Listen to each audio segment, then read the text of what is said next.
दर्शकों, नमः शिवाय। दर्शकों,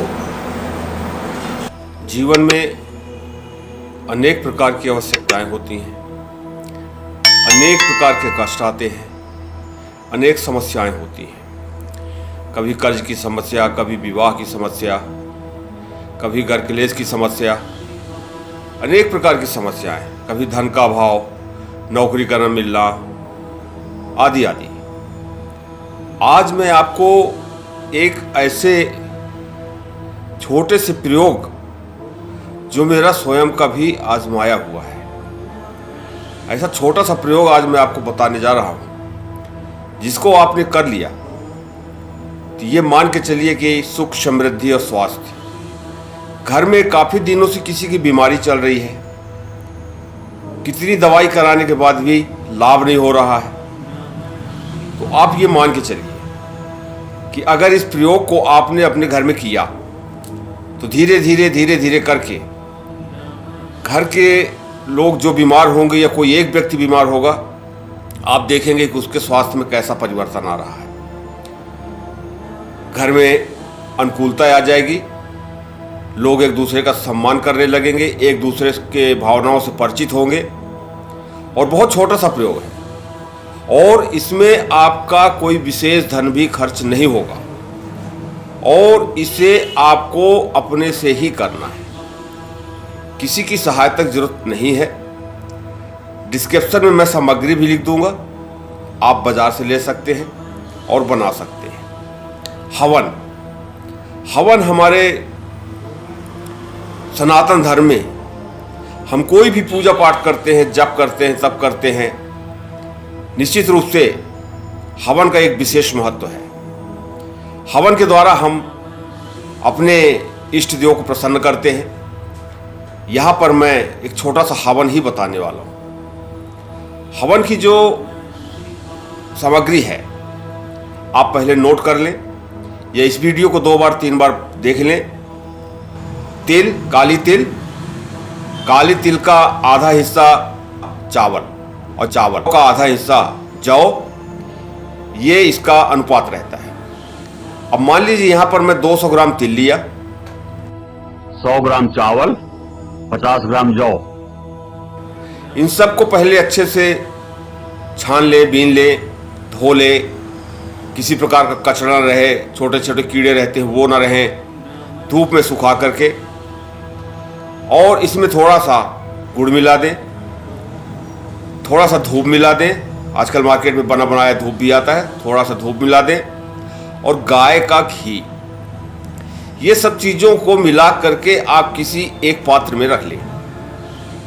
किसी भी पात्र में, प्लास्टिक का डिब्बा हो, स्टील का डिब्बा हो, किसी भी पात्र पर आप इसे रख लें और शुक्ल पक्ष के प्रथम सोमवार से इसे शुरू करें और निरंतर करते रहें।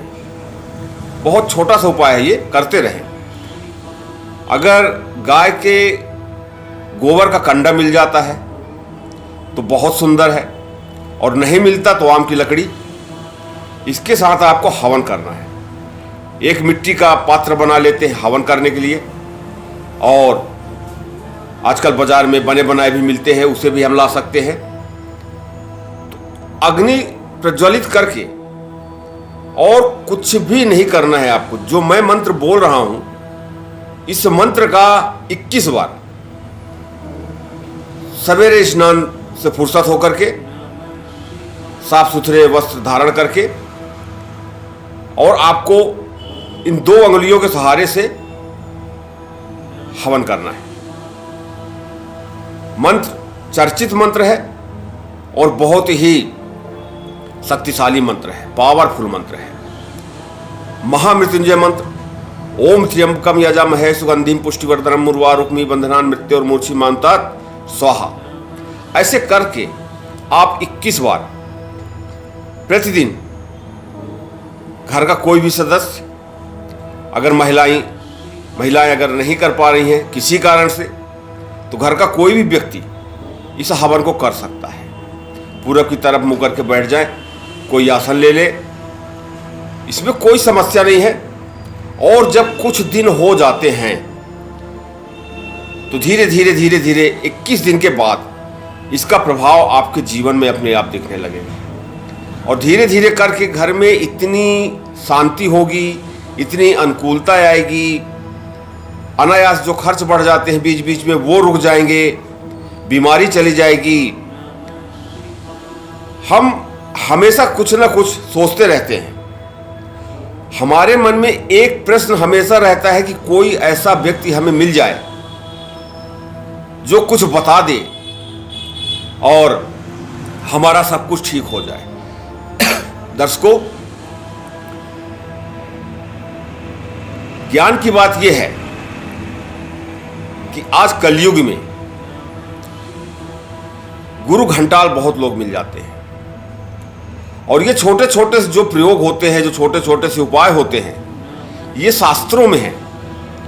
और जब भगवान महामृत्युंजय की शरण में जा करके उनका स्मरण करके हम हवन करते हैं, आप स्वयं सोचें कि हमारे जीवन में अनुकूलता कैसे नहीं आएगी। हमें धैर्य रखना पड़ता है, थोड़ा समय लगता है, पर किसी के कहने पर, किसी के बहकावे पर कोई आपसे पैसा मांग रहा है, मैं ये कर दूंगा, अच्छा कर दूंगा, ठीक कर दूंगा, 5,000 लगेंगे, 10,000 लगेंगे, मैं क्षमा चाहता हूं, ऐसा बिल्कुल ना करें। कोई भी किसी भी पंडित या शास्त्री से, आचार्य से जब आप पूजा पाठ करवाते हैं, मंत्र जाप करवाते हैं, निश्चित रूप से उसे दक्षिणा दी जाती है और यह उसका अधिकार भी होता है, क्योंकि वो शुद्ध मजदूरी है उसकी। पर कोई ये बोले कि आप 11,000 दीजिए, मैं जा करके उज्जैन में, हरिद्वार में, मरघट में जाकर, स्मशान में जाकर के मैं जाप करूंगा, साधना करूंगा, वहां शांति के लिए उपाय करूंगा, आपके घर प्रसाद भेजूंगा, बिल्कुल बहकावे में। ऐसे लोग बाजार में बहुत घूम रहे हैं, उनका व्यवसाय ही है। महीने में 2, 4, 6 लोगों को ऐसा करके वो ठग लेते हैं और उनकी अपनी व्यवस्था बन जाती है। तो पैसे देने की आवश्यकता किसी को नहीं है। मेरे YouTube के माध्यम से मैं ऐसे छोटे छोटे उपाय हमेशा देता हूं, हमेशा बताता हूं, जिसे आप सरलता से अपने घर में कर सकें। आपका जीवन सुखी मंगलमय होगा। निश्चित रूप से आप मुझे धन्यवाद देंगे, आशीर्वाद देंगे, परमात्मा भी मुझे आशीर्वाद देगा। इसलिए आप से निवेदन है कि इधर उधर भटकने की जरूरत नहीं है। आपकी जो समस्याएं हों, आप अपनी समस्या कमेंट्स बॉक्स में जाकर के लिख सकते हैं और लिखने के बाद उससे संबंधित मैं वीडियो बना करके आप तक पहुंचा दूंगा। ये मेरी तरफ से आपको समर्पण होगा। मैं आपको बना करके विधि विधान से कि किस समस्या का उपाय कैसे किया जाता है आप स्वयं करें। मान लीजिए किसी के पास पैसे हैं, वो 1,000, 10,000, 15,000 रुपये खर्चा कर सकता है और किसी के पास नहीं है, तो क्या जिसके पास नहीं है, क्या समस्या खत्म करने का उसे अधिकार नहीं है? है। किसी भी शास्त्र में नहीं लिखा है कि 1,000, 10,000, 50,000 रुपये देने के बाद हमारी समस्या खत्म हो जाएगी। ऐसा नहीं होता है। किसी को पैसा देने में हमारी समस्याएं खत्म नहीं हो जाती हैं।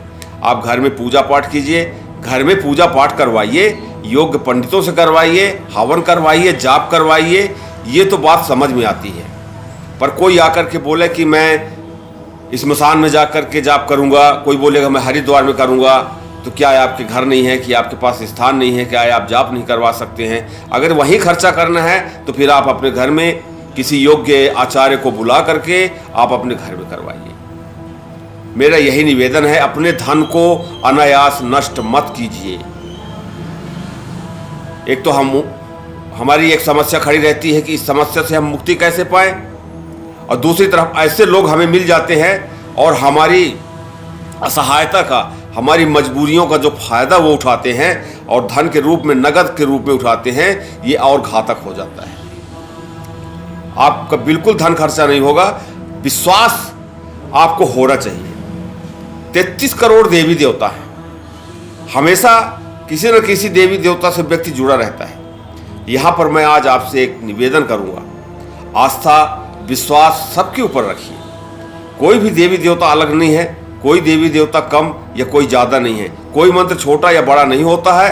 हर मंत्र, हर उपाय अपनी जगह में महत्वपूर्ण है, महत्व रखते हैं। पर हम कभी किसी देवता के पास, कभी किसी देवता के पास, आज मार्केट में देखिए जा करके आप अपने आप को कोई काली भक्त बता रहा है, कोई दुर्गा भक्त बता रहा है, कोई हनुमान जी का भक्त बता रहा है। थोड़ा सा 2-4 किताबें पढ़ लिए, अपने आप को वो बड़े श्रेष्ठ हो गए, धूर्त हो गए।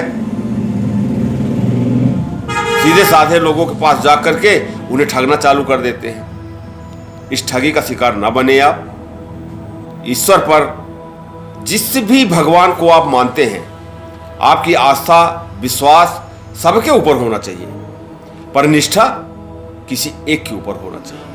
जब किसी एक के ऊपर आप निष्ठा रख देंगे तो वही देव, वही देवियां आपकी सहायता करने लगती हैं। ये दिखता नहीं है मित्रों, इन सब चीज़ों को देखा नहीं जा सकता है, सिर्फ अनुभव किया जा सकता है। और धीरे धीरे जब इस हवन के माध्यम से आपका जीवन संवरने लगेगा तो आपको लगेगा कि पंडित जी क्या बताए थे और बहुत कुछ भी नहीं लगा हमारा।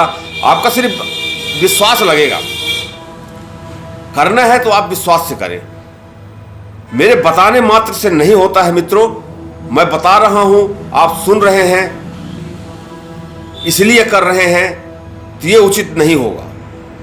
मैं तो एक दिशा बता रहा हूं, ऐसा किया जा सकता है, ऐसा करने से ऐसा हो सकता है।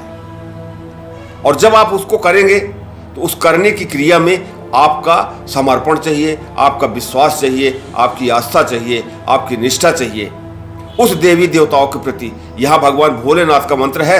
मैं कहूँगा कि आप जब इस हवन को करें तो भगवान महामृत्युंजय का, भगवान शिव का ध्यान करें। हे भगवान, मेरे समस्त संकटों को दूर कर दें, मुझे मेरे जीवन में पूर्णता प्रदान करें, मुझ पर कृपा करें, मुझे आशीर्वाद दें। और किसी से कहने की जरूरत नहीं है। किसी दूसरे व्यक्ति को कहेंगे, हंसी के पात्र बनेंगे, वो दूसरे से जाके कहेगा। लोग अपने आप को विद्वान समझने लगते हैं कि मैंने कुछ किया, मैंने कुछ कहा। मुझे जो ज्ञान मेरे गुरुओं ने दिया है उसी को मैं आपके साथ शेयर करता हूं। मेरी अपना कुछ भी नहीं है इसमें। मैं सिर्फ बताने का प्रयास कर रहा हूं, समझाने का प्रयास कर रहा हूं। मेरा अपना कुछ भी नहीं है। अगर आपकी भी कोई समस्या है, दिए गए नंबर में आप संपर्क भी कर सकते हैं।